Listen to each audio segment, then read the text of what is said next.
So welcome to the official part one, because before it was just an introduction. What you see here is I have my handy dandy lid. I always keep an extra one around. If they get a little rusty, those are probably the better ones to keep for stuff like this, because this is still in good condition, but whatever. Art is art. I have a Sharpie, I have my fabric, I have the hoop, and I have my fabric strips and my yarn, and then all that's missing, of course, is my hook. So, what we're going to do first is we're going to take this, and it does not have to be perfect, and I'm going to draw my circle around this, and voila, done. Now, one thing you can do if you want to get yourself kind of going is start with it, flip it over the lid, start it, get it to a certain point, like right there, and then go ahead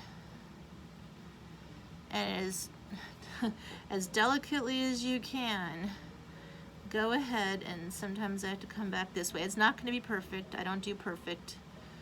Go ahead and give yourself a line to follow. This will remedy itself. Don't panic. Next step, we're going to go ahead and we're going to place this over and try to center it as best as I can. I think I have that on exactly where I want it. I have time, I can pull it around. You want obviously to be as snug on here. So what I do is I'll start to tighten a little bit. I feel like this is on a little bit backwards, but it could be just me, and just keep pulling it until it needs to be almost drum tight, almost.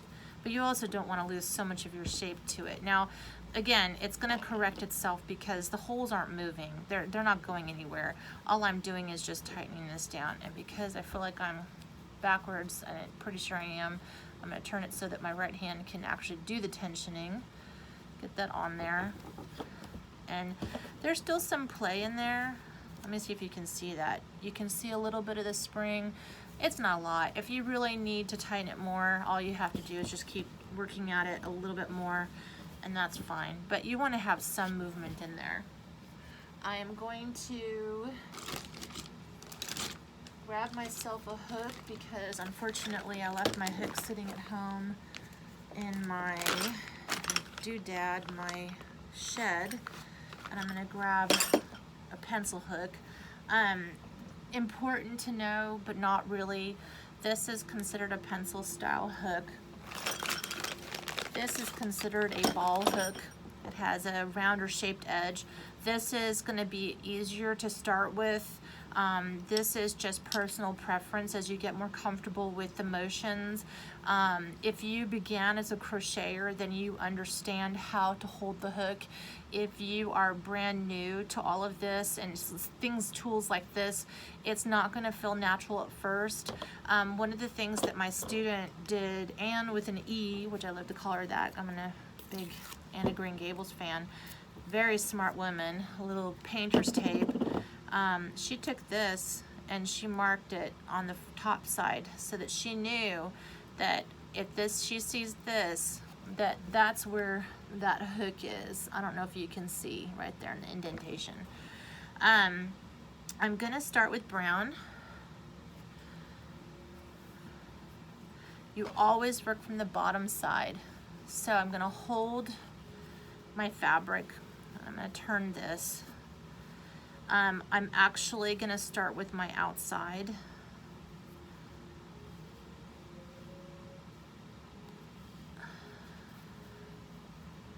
Get my loop. See how I have an end sticking up? This is the tricky part. When you're working with a hoop, you have to have control with your hands.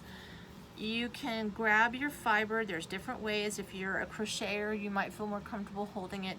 I find that when I'm holding on to so much stuff and I have smaller hands, that just enough around here is all I need. So I'm going to show you what it looks like from the top side. See how my green is staying up?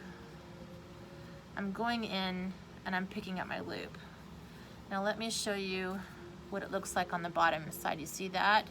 So let me get my hook through. I am grabbing it, and of course, because I'm doing this upside down, I can't see what I'm doing, and then I'm pulling my loop through. Now I've twisted my fabric, I acknowledge this, but in doing this upside down, it's not going to be as easy as it looks. But I'm coming through with my hook, and I'm pulling that up, and so see, when it comes up right here, I have an opportunity to stretch it and get it to where I want it to be. Now, it's hard to see on a camera, but can you see how these are a little bit uneven? So this one's exactly where I want it to be. This one's okay. This one's a little bit high. That's okay, because when you bring the next loop up, you can adjust this loop easily. So let me get my hands back. So I'm going to show you what I mean. Okay, sorry, I lost my fabric. That's not fair. And then I'm going to pull my loop through. As I do that, see how this one is already moved? I'm going to go ahead and just pull back a little bit and then bring it back down. Now, I have a little tip, a little trick that I do if I can find my doodad, so be patient with me. Anyone who's been in my shop knows that I got a lot of stuff. This is called a double point. If you're not a knitter, or you haven't had any experience, I guess, with working with double points, this is gonna make no sense to you. It's something that you're gonna find in a yarn shop. What makes it special is it's not rough. You can't just go get a dowel. If you do, you're gonna have to sand it down. These are highly glossed, so they're very smooth. This is an actually pretty big double point, but if you find that you need a little help in stability, you're gonna get the appropriate size double point from your yarn shop person. So this right now is a size 7. I would drop down to probably a 4 or 5, because if I put this through, it's gonna stretch that stitch out. But what it does is it allows you to go in and create balance. So for those of you who need perfection, you need everything to be the way you want it to be, that double point's gonna come in handy. But as you get better at this, you're gonna realize that you can control everything just by pulling the fabric down below. So let me go ahead and show you again what it looks like from the underside. So I'm gonna put my hook through just so you know what I'm doing, and then I'm gonna pull it up. And that might have been too fast, so let's do it one more time. I'm in, I'm grabbing. Can you see that? I can't even see that on my camera. So I'm taking this, and I'm going to pull it through. Now, if you have to fight with the fabric, do not panic. This can split a little bit, but when I say split, it doesn't mean that it's gonna fall apart the minute you start using it for something else. Undo the stitch, try to get evenly through that hole, and pull up. And notice, I want you to watch my handwork. There's the green spot. When I go in, I actually barely even twist this. Okay, so this is a great way for you to measure. Now I'm gonna leave this where it is because this is just a tutorial, not a full-on. So let's say you want to add a second color. All I'm gonna do is I'm skipping one row over, and I'm gonna pop this up. Now, when you skip one row over, there is some intuition in the fabric. It's going to get tighter along this edge here. So you're gonna find where it's easy to grab that fabric without it going into or underneath. Oops, I twisted that. Hold on. Go in and pull your fabric through like that. So that's all you're gonna do if you're adding a second color, is you don't wanna be so far away. So you can see if I went over 1, 2, I don't know if you can see the holes there. But if I go over 1 too many, if I can grab my fabric, you're gonna have a massive gap. So you don't want that gap. You also don't wanna do what I just did, which is pull it all the way back out again. But anyways, okay, so one other thing that you're gonna need to know how to do. So let's say, I'm just gonna turn my work. Let's just say that I now need to start with another brown. I've run out of brown. Now I've made this a little bit big. I wouldn't normally start on this outside. because that's where your outside yarn is going to go. But I want to have as much space to work on to show you. If I'm going to start again, you always go into the same hole where this little flap is. So you want to go in there. Once you're in, grab your fabric. Don't pull out the green one. Sorry. Go in. There you go. I can't even see what I'm doing. I'm grabbing my fabric and I'm going to pull it through. Or not. I like to have a little comedy in my lessons here. I just want you to know that nobody's perfect. Even the most perfect teacher is not perfect. So I cannot get the darn thing to grab. Come on, you.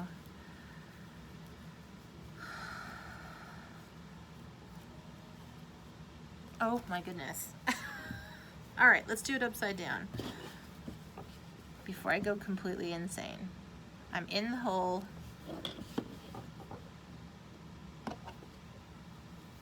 I've grabbed it. There we go. I have it through. Whew, thought I was gonna go insane. So the disadvantage for me right now is that I am working with all these strands underneath. So my hand is just grabbing for whatever it can find. And the other disadvantage, of course, being that we're on this hoop and I have to get my hands accustomed to being on the hoop again after being spoiled with a frame. But you can see that I'm digging in and I'm picking up and I'm going along. Okay, so now with that said, I'm undoing it because I want you to understand that your majority of your stuff is going to be in here. So you're going to start on this line and you're going to follow this line all the way around, and then you're going to go back in with your green and fill in the gaps. Then you're going to work with yarn.